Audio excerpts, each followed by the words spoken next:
Top quality और consistent performance के लिए सिर्फ सिल्वर पंप्स। टॉप क्वालिटी और कंसिस्टेंट परफॉर्मेंस के लिए सिर्फ सिल्वर पंप्स, नाम याद रखना। राष्ट्रवादीचे आमदार रोहित पवार आपल्या बरोबर आहेत। रोहित पवारजी, एक ॲड घेऊन येत आहे तुम्ही, गुजरातीमधली ही ॲड आहे। भैयाजी जोशींचं वक्तव्य समोर येत असताना ह्या पोस्टर्स आता मुंबईभर लागतात का? आता हे मुंबईला लागतात। म्हणजे चर्चा इथं काय चालली की मराठी भाषा ही प्राधान्य, म्हणजे आपली पहिली मराठी भाषा आणि नंतर बाकी सगळ्या भाषा असं आपण त्या ठिकाणी बोलतोय, अधिवेशनामध्ये बोललं जातं। आणि त्याच वेळेस असे पोस्टर जे गुजरातीमध्ये ते सुद्धा नोकरी देण्यासाठी, म्हणजे ज्याला गुजराती जमते त्यांनीच तिथं यावं असा कुठला हेतू आहे का? म्हणजे गुजराती भाषेच्या लोकांना नोकरी मिळावी आणि मराठी माणसांनी फक्त त्या ठिकाणी काय करावं तर नोकरीसाठी वन फिरावं असा कुठंतरी प्लॅन या सरकारचा आहे।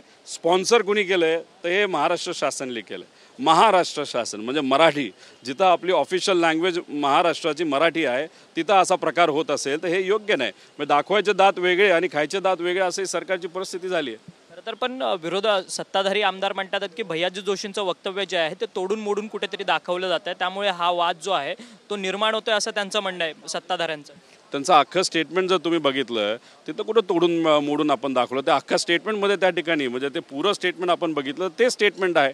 आता पुढे मागे काय बघायचं, तुमचं अख्खं स्टेटमेंट म्हणजे तो जो पर्टिक्युलर भाग आहे त्याच्यामध्ये तुम्ही असंच म्हणता ना की जिथं गुजराती भाषा या भागामध्ये जास्त बोलली जाते त्यामुळे गुजरातीला प्राधान्य दिलं पाहिजे, म्हणजे हे चुकीचं आहे असं आमचं सगळ्यांचं मत आहे। आणि आता ते दुसऱ्या संघटनेचे आम्हाला त्याच्यावर काय बोलायचं नाही, पण मराठी माणूस म्हणून ते पण आणि आम्ही म्हण त्याचा विरोध त्या ठिकाणी करतो। आणि हे होताच आणि CM साहेबांनी उत्तर दिलं की हे अशा गोष्टी बाहेर निघायला लागलेल्या आहेत, म्हणजे हे चेष्टा केल्यासारखं आहे। तुम्हाला गुजराती जमती तरच नोकरी तुम्हाला मिळणार नाही तर मिळणार नाही अशी परिस्थिती महाराष्ट्रात झाली। विधानसभेच्या पटलावरती आज 3 हक्कभंग प्रस्ताव आणले गेले, त्यामध्ये तुमच्यावरती सुद्धा हक्कभंग प्रस्ताव जयकुमार गोरे जे मंत्री आहेत ग्रामविकास त्यांनी आणला।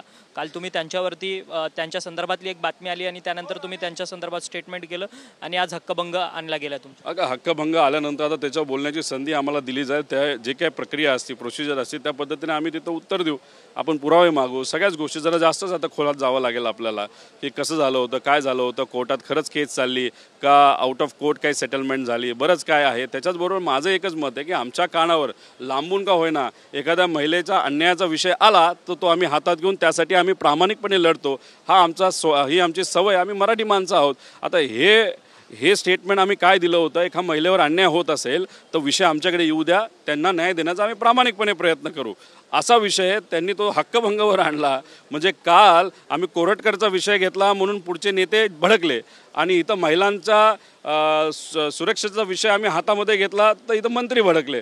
म्हणजे इथं या सरकारमध्ये काय घोळ चाललाय कोणालाच माहीत नाही। हक्कभंग आणायचं तर कशासाठी आणायचा हे सुद्धा कोणाला माहीत नसेल तर बघू, पण आम्ही नक्कीच त्याचं योग्य असं उत्तर देऊ। धन्यवाद, तुम्ही आमच्याशी बातचीत केली। आमदार रोहित पवार यांचं म्हणणं आहे की माझ्यावरती जे हक्कभंग आणलाय त्या सगळ्या संदर्भात मी माझी बाजू मांडेनच, परंतु आता या प्रकरणाच्या जयकुमार गोरेंनी जे महिलेच्या संदर्भात गैरवर्तणुकीचं जी काही घटना केली आहे त्याच्या खोलात जाण्याची गरज आता आम्हाला या सगळ्या हक्कभंगाच्या नंतर लागणार आहे, असं थेट आणि सूचक विधान जे आहे ते त्यांनी आपल्याशी बोलताना व्यक्त केलेलं आहे। व्हिडिओ जर्नलिस्ट रोहनसह अक्षय मुंगणी, टीव्ही 9 मराठी, मुंबई।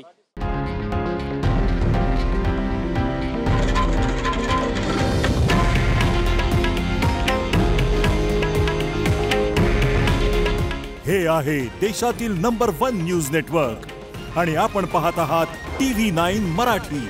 काळजी तुमची, हित महाराष्ट्राचं।